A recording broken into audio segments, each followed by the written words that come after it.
Okay, good morning, everybody. Hope everybody is well. Happy Tuesday. Thanks so much for joining us.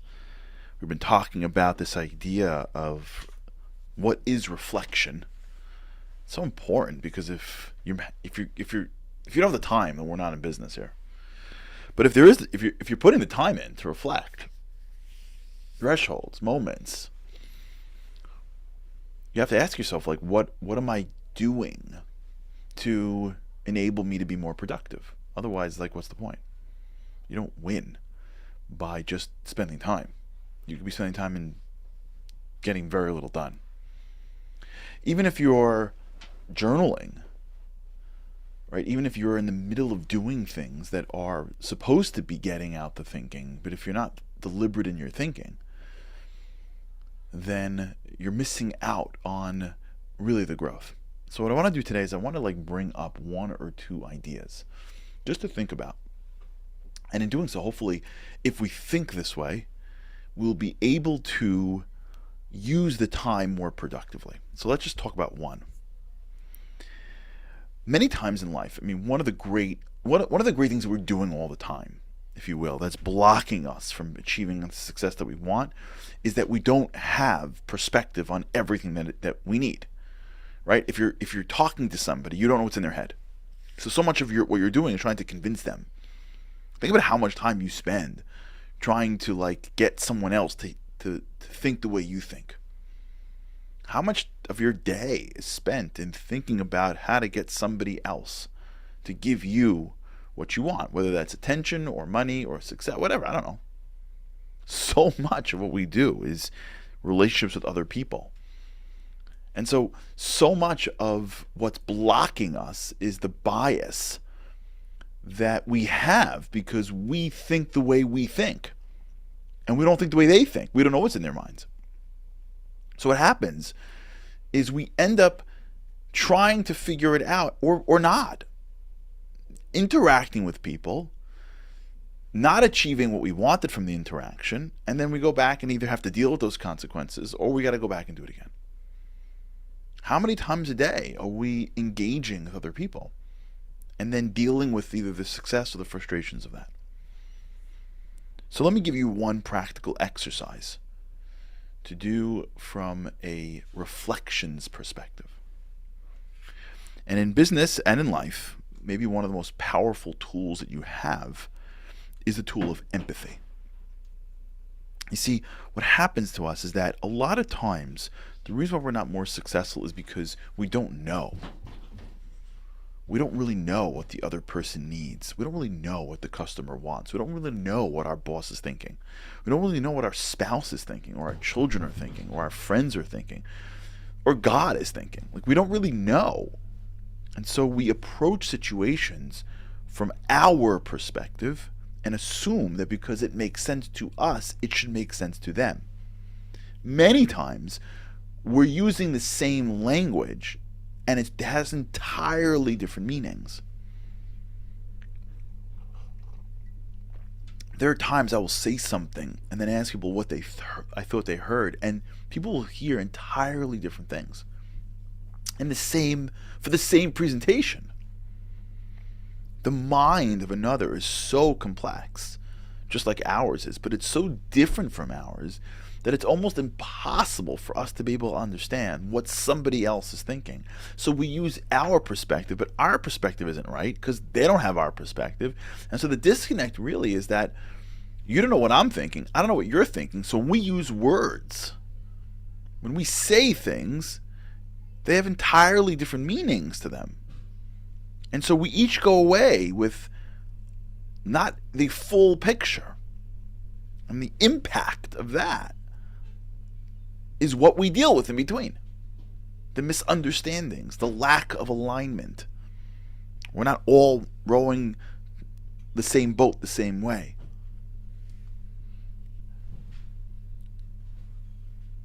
Most people spend their time pre or post a relationship or conversation is, how do I get somebody else to see the way I see it? Few people spend the time thinking, how do I understand the way the other person sees it? There's a huge difference in those two people. Empathy. Empathy is understanding how somebody thinks, feeling with them, connecting with them, trying to not create a distance between the two of you, but to create an alignment.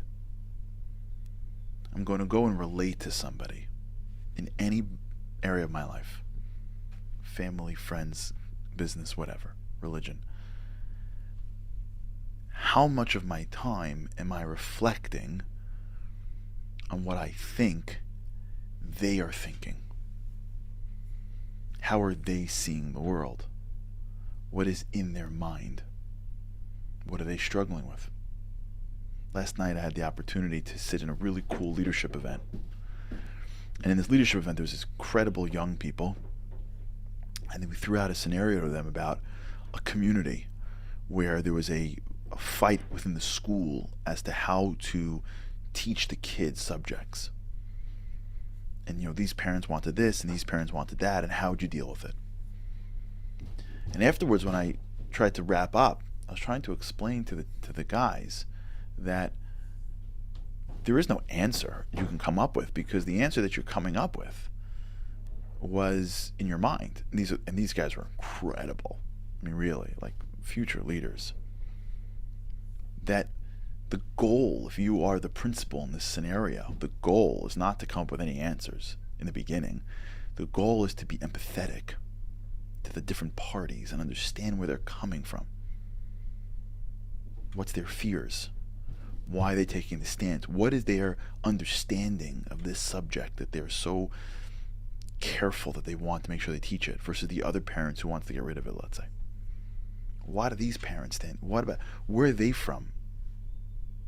What are they worried about? When you are trying to understand someone else's mind, now you are putting yourself in a place where new solutions come out because you've never seen the world from their perspective before. And when your mind see the world from someone else's perspective, you now gain an entirely new way of seeing it, which will open the door to brand new ways of doing things. One of the most critical moments of reflection that you should, and we should be engaged in constantly, is the reflection of, did I understand the other person correctly? What did I take from this meeting that gave me some more insight as to the other person's mind? What did I take from this experience? Now, if you're doing something that is really frontal from you, you can ask, well, what did I maybe miss as to what I thought would have been, well received, but it wasn't? But when you're interacting with people, really, there's many reflections, but one reflection we can start working on together here is that I understand them. You see, I thought when they said this, they meant this, because if I would have said those words, that's what I would have meant. But is that right?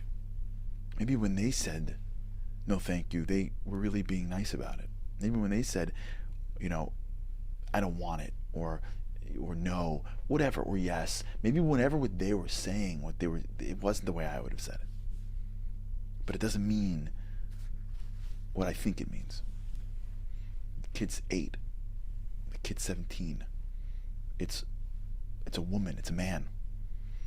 It's a boss in charge. He's worried about 10 other things, or she's worried about 15 other. There's so many things that we could put ourselves into the minds of somebody else and learn so much about them and what they're thinking about and what they're scared about, so that the interactions that we have with people become richer and richer and richer, and not more rigid and more rigid and more rigid. That's my wife. That's just who she is. Just who she is. The reason why you think that is because you would never do that, because you're not your wife. You're not your husband.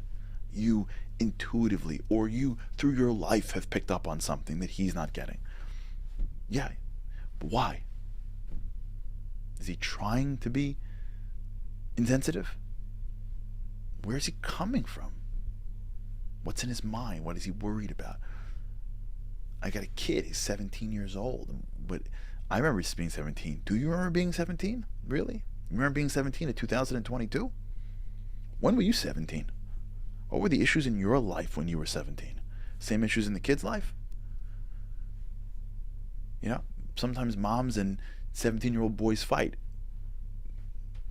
Maybe the mom doesn't know the 17-year-old boy. Because do you remember being a 17-year-old boy in 2022? And maybe the boy doesn't understand his mom. Mom's not trying to overwhelm you. She just wants you to check in. It's her way of saying I love you. That's what moms do.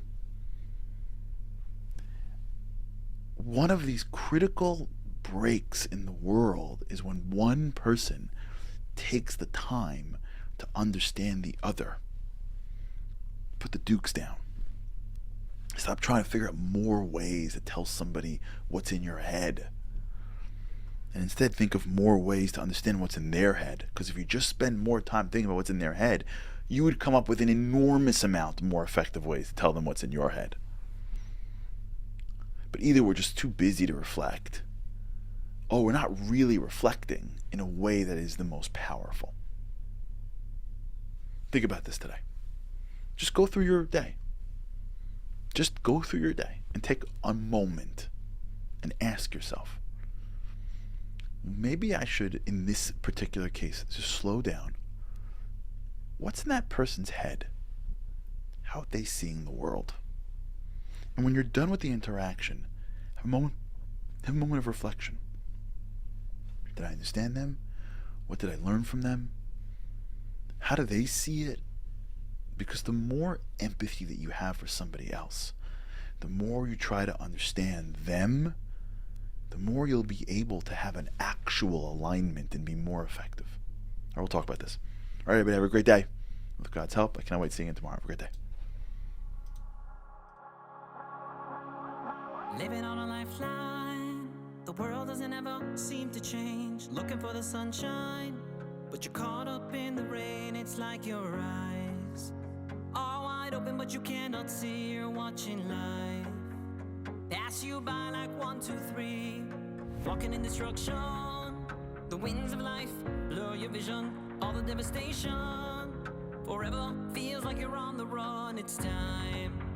No one else can set you free. You're locked inside, and only you have got the key.